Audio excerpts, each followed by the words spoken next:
man fühlt sich ein bisschen ausgegrenzt, würde ich sagen, wirklich, wenn man nicht so versteht. Dialekt verstehen lernen kann frustrierend sein, oder? Aleš ist es genauso gegangen, als er nach Österreich gekommen ist.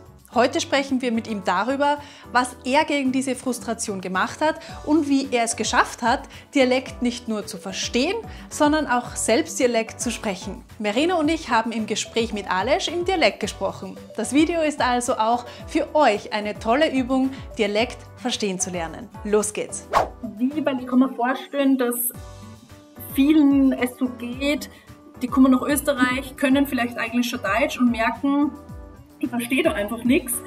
Und dass das, wie du gesagt hast, am Anfang hast du nicht viel verstanden, dass das auch ein bisschen frustrierend oder auch überwältigend ist, sodass man sich denkt, das gibt's doch nicht. Und dann fühlt man sich natürlich wahrscheinlich auch nicht wirklich wohl, weil man sich denkt, ich verstehe da gar nichts. Wie hast du das geschafft, dass du da nicht jetzt irgendwie frustriert warst und sagst, okay, ich lasse es jetzt, ich kann das nicht? Ja, also frustriert war das natürlich am Anfang, und zwar deswegen, weil ich da Kurse besucht habe an der PHO nur mit österreichischen Studenten, die alle einfach im Dialekt geredet haben und ich habe gar nichts verstanden. Ich habe gar nichts verstanden oder sehr wenig habe ich verstanden. Ja. Und aber 1:1, das war nicht so problematisch, aber wenn sie zwischeneinander geredet haben, da habe ich wirklich Probleme damit gehabt. Und man fühlt sich ein bisschen ausgegrenzt, würde ich sagen, wirklich, wenn man nicht versteht. Und aber ja, dann wie schon erwähnt, 1:1, das war ganz gut, aber wenn sie einfach untereinander geredet haben, das war ganz schlimm am Anfang.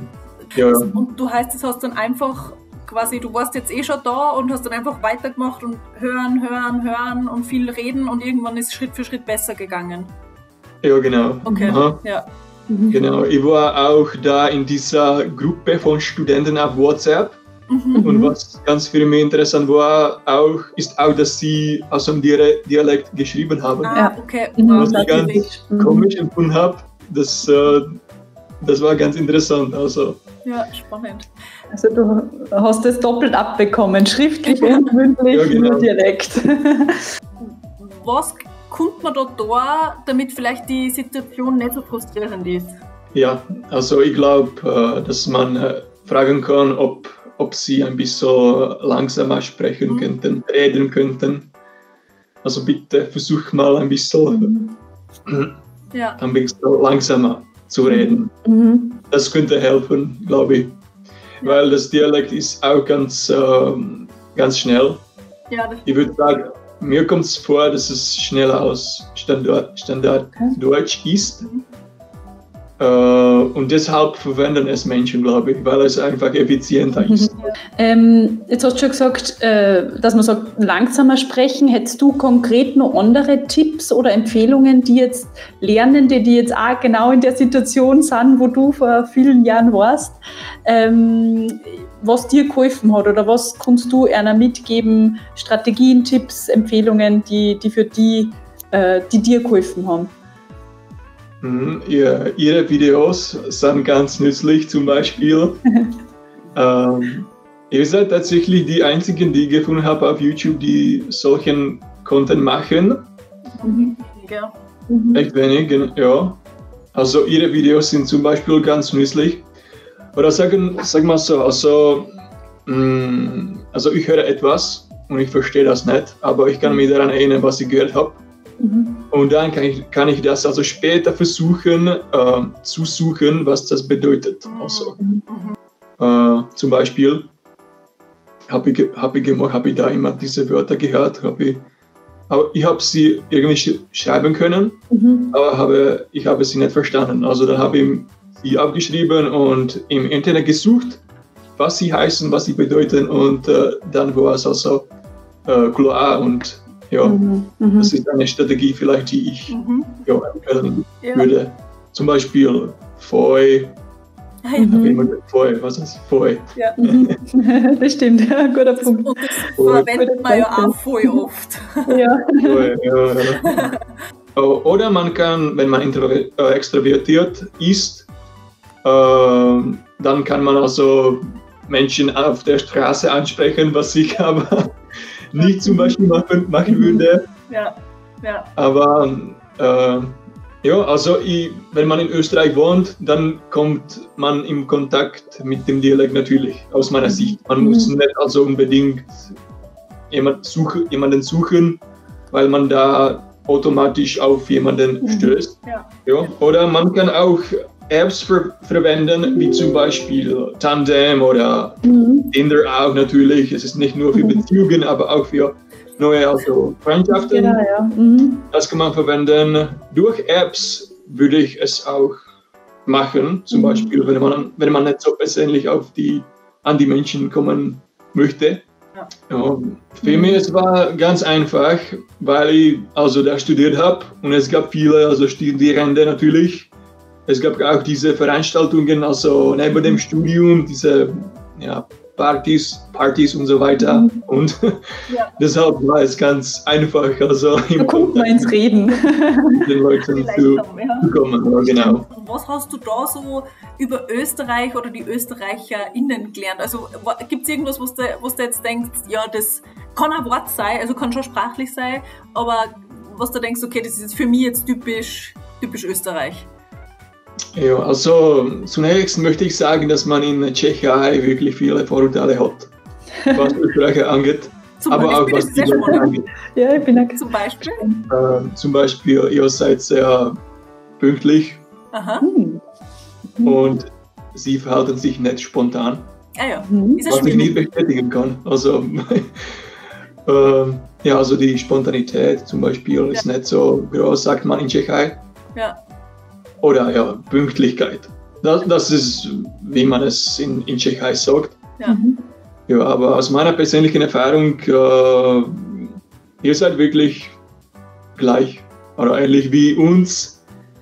Ich habe tatsächlich in Österreich gelernt, dass es wirklich nicht so viele Unterschiede gibt zwischen Menschen, was die Kultur angeht. Oder es ist wurscht, aus welchem Land sie kommen.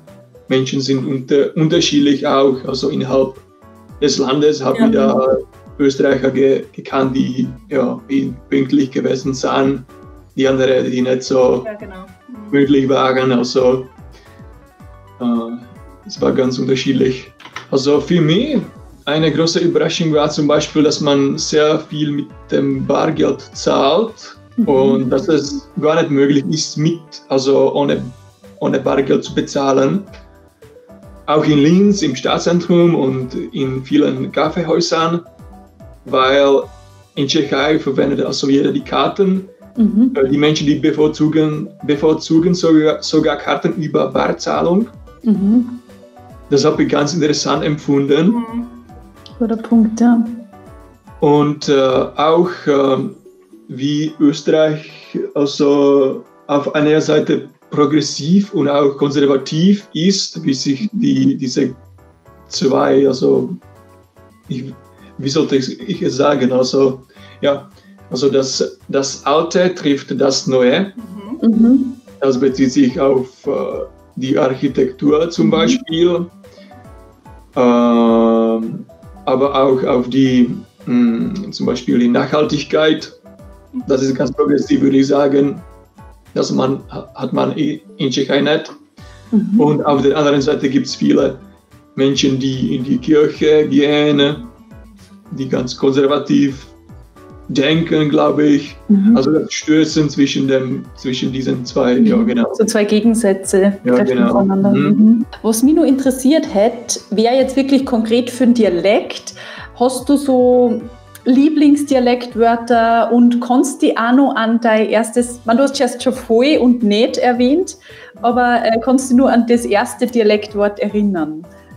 Das war wirklich nett, die Negation nicht. Das war wirklich das Erste, was ich da bemerkt habe. aber ich habe, mein Lieblings ist zum Beispiel Gemma. Gemma. Gemma. Was hast du? Ja. Ja. Gemma, dieses Ma.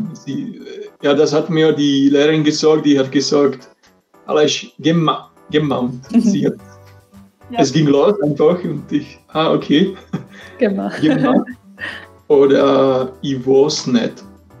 Also diese ganze Konstruktion, ich weiß es nicht. Ich weiß nicht. Wurst zum Beispiel, ist mir Wurst. Oder ich bin daheim. Und Palatschinken zum Beispiel, das ist ganz interessant, weil man es in Tschechisch auch verwendet. In Standarddeutsch ist es anders gesagt. Ich weiß nicht gerade wie. Pfannkuchen war das, glaube ich. Ja, genau. Ja. Aber diese Palatschinken, ich glaube, dass es aus Tschechisch kommt, weil viele Frauen aus Tschechei im 19. Jahrhundert die sind oft nach Wien gegangen, um hier zu kochen. Und sie haben das vielleicht übertragen aus dem. Dann also A wird zu O, also Olle, Olles. Ja. Das war ganz interessant auch. Oder das macht sich aus. Also das macht sich aus. Nein, es geht sich aus. Das geht sich aus, Max. Ja, genau. Es geht sich aus, zum Beispiel, ist auch ganz nützlich, ganz interessant. Das nehme ich oft her. Das ist my favorite, würde ich sagen, ja.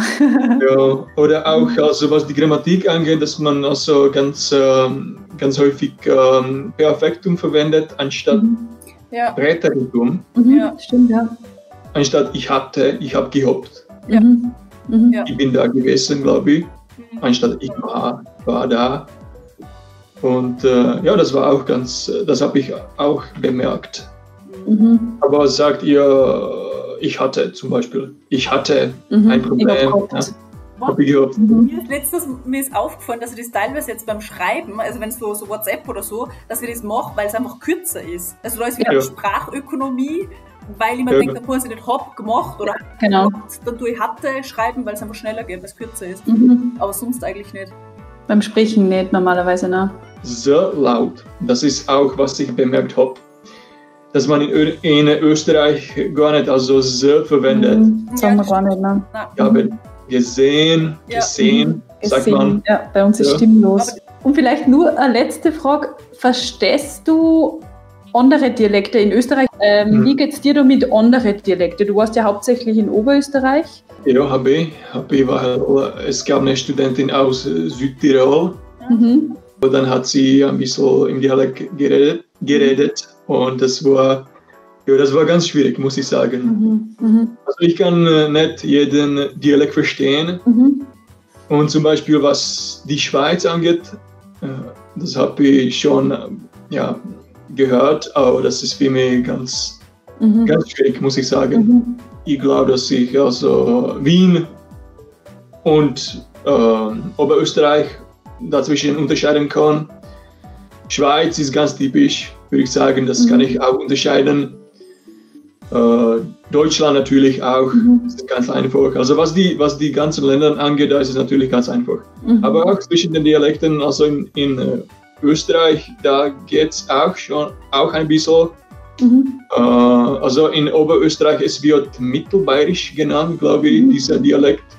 Und ja, da also weiß ich, wo diese Person vielleicht herkommt, dass er nicht aus Wien ist. Okay, dann hört ihr. Spannend. Ja, das war sehr, sehr spannend. Ich glaube, wir konnten nur sehr viel länger weiter reden, aber das hat uns jetzt echt einen guten Eindruck gegeben, wie es so einem Lernenden in Österreich geht. Das ist wirklich spannend. Vielen, vielen Dank. Wir hoffen, dass ihr das Gespräch genauso spannend gefunden habt wie wir. An dieser Stelle noch einmal danke Aleš für deine Zeit. Wir sagen wie immer danke fürs Dabeisein und sehen uns hoffentlich nächsten Samstag zu einem neuen Video. Wie immer nicht vergessen, gemeinsam macht Dialekt in Österreich doppelt so viel Spaß.